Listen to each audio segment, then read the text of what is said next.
The 21st of February, 4:43 am. Incoming Wallabies selector Michael O'Connor has outlined what pragmatic playmaker Quade Cooper must do to re-earn Wallabies selection. There are still areas in his game he needs work on, and if he can improve those, well then he'll be in the reckoning, O'Connor said.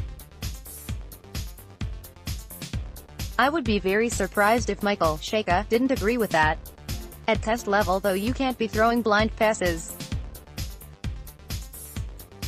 You can't be taking risks at the line. As vague as the statement is, there isn't much at face value Cooper can take away from that, and hopefully conversations behind closed doors reveal more to him. The message seems to be that Cooper must take fewer risks, not make better decisions and execute. You can't be taking risks at the line, is the most concerning thing to hear in particular.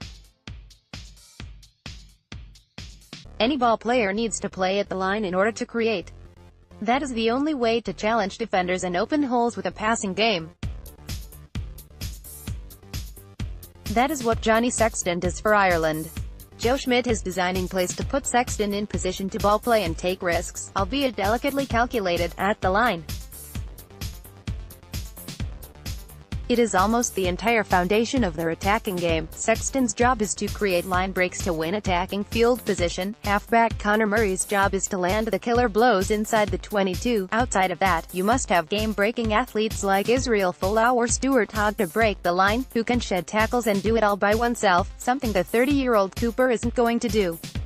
The Wallabies have struggled with this early wide ball philosophy under Cheika, hoping that their athletes can make something happen by hopelessly spinning wide through the halves that do nothing but add more depth to the play by standing deep and shoveling deeper. Trying to go around defenses has only resulted in continually going backward for the Wallabies in recent years. The international game is so tight now. With the advancement of defense, space is at a premium.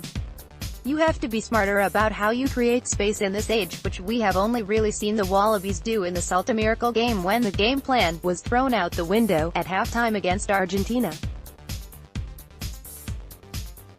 They played direct and passed flat to runners hitting gaps and made a historic comeback that likely saved Cheika's job.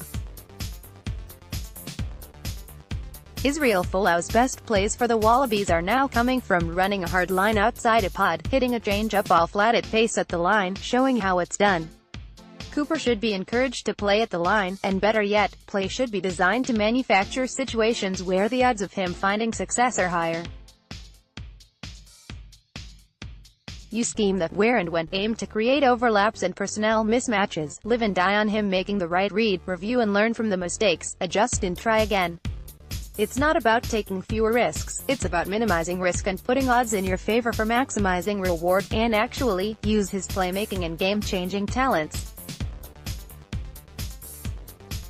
If Cooper is put in as another robotic distributor in Cheika's system, it will do nothing to improve the Wallabies' play.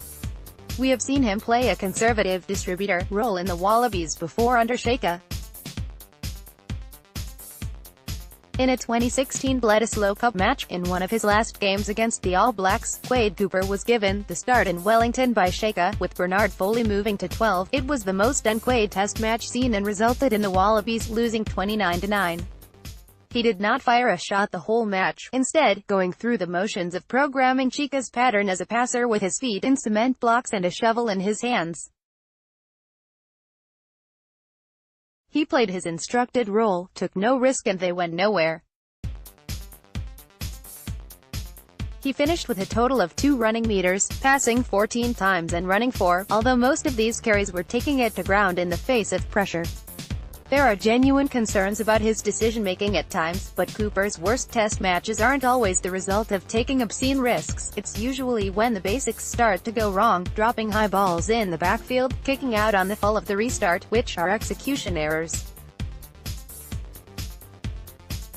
Hopefully these throwaway comments by Michael O'Connor are meaningless error, but it's all too familiar and illustrative of Australian rugby's inability to find and develop a new international fly half. They don't know what to look for or how to use one, and certainly telling a fly half not to take risks at the line is scary advice for a team that finished with their worst attacking year on record. Michael Cooper ahead of Sunwolves. Tell us what you think about the Rugby World Cup and you could win £100.